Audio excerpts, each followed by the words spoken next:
Dick, you've been doing training all over the world for a long time, and I think trained almost 8,000 coaches. What's the next thing you're working on? Well, probably the next thing is teaching coaches business development and marketing. Most of the counselors I work with never had any course on that in school. They didn't teach that in graduate school. So in essence, in graduate school, the professor thought they would teach you how to be a counselor. You would sit there, people would magically come in. They don't magically come in. You have to get out and get them to bring money in and pay you. And so that's what I want to be doing now in the next few years. So focus on that. It seems so smart because there's so many coaches as well. So you think coaches need this too? Coaches and counselors, just about any. Most people that do coaching and counseling is because they like people and they can connect with people really well. But what they haven't learned, many of them, is how to market themselves, how to do marketing and business development. So what are you going to cover? What's going to be in this? Well, there's some simple things like how should you not spend money renting a place to do it? How can you do it for free? And so you can find places to do your counseling and coaching for free. One of the examples would be Starbucks. There's an awful lot of coaches and counselors that do their coaching and counseling in Starbucks because they have their computer there and they can meet their clients in a Starbucks near where the client works or at. So that's a part of what I teach, but I also teach that you have to sometimes sell more than just your time. You have to get other people to work for you, and you can do that, or you have to have products. And products tend to be passive income. For instance, I do have some products that I don't have to sell them anymore because the money comes in for those.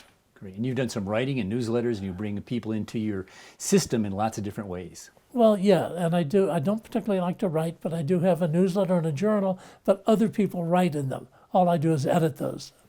Talk about why is this selling? Why is this working? Why are you doing it differently? Well, there's just a lot of coaches and counselors out there that are not making enough money.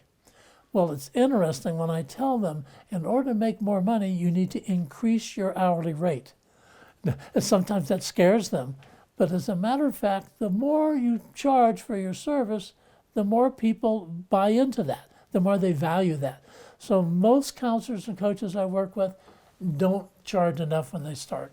They need to charge a little bit more. That'll be good news to those who are looking for work, so I know they'll benefit from hearing these things from you. Can you talk about one case, maybe a recent student or somebody you're working with now who's really changing the way they do work because of what you've taught them? Well, yes, I can think of one she was good at writing, but she's both a clinical psychologist and a career counselor, and she was spending more time on the clinical areas, and actually I got her to write another book and stuff, and taught her how to go out and do marketing. Now, most counselors and coaches would like to spend all their time with their client. Well, to be really successful, you need to spend at least half your time, and actually the first year, 3/4 of your time doing sales and marketing. And that's basically getting out in front of people, becoming visible out there. It's not the kind of sales that a car salesman does, but it's basically presenting what it is you do in places where you're recognized, putting on little free workshops or free presentations where people get to know you. So there's 4 levels of marketing. There's awareness, there's acceptance, there's preference, and there's demand. Well, you're not going to get to demand or even preference if you advertise your thing. You have to have someone who needs to meet you, or someone they really admire needs to refer them to you there.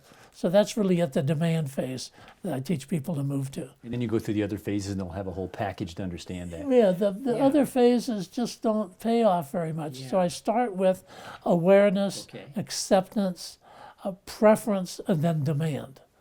I'll give you a quick one about demand, how to get to that. Probably about 30 or 40 years ago, I was called by an editor in Parade magazine because they were doing an article on outplacement. Well, they quoted me in that, and the week that came out, that magazine, my telephone rang off the hook. All it said in there, Dick Knowdell at Career Research and Testing in San Jose, California, said such and such.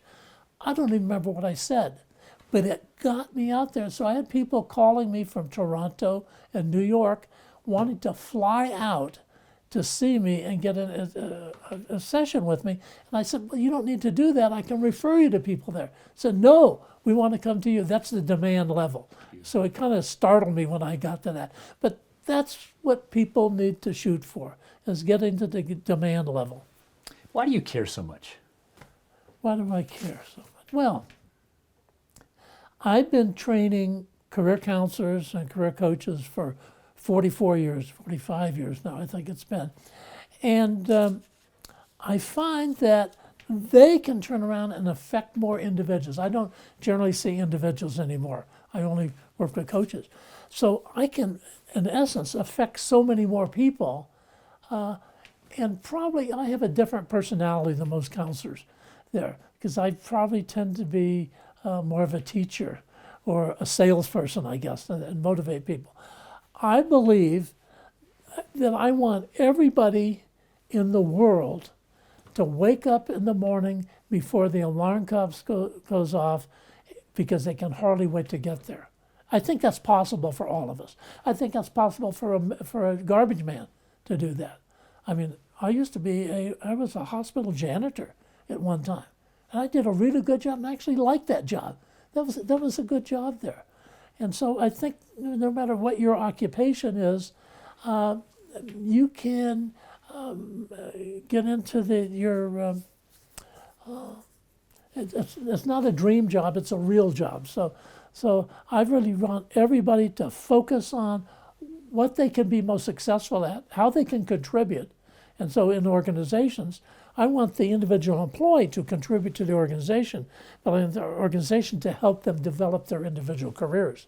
I think you can do both of those. I really can see you leading these webinars and having conference calls and finding a way to give what you know after many years of great experience for them to package their coaching and counseling practice in a whole new way. So thank you very much. Okay, well, thank you, Rich.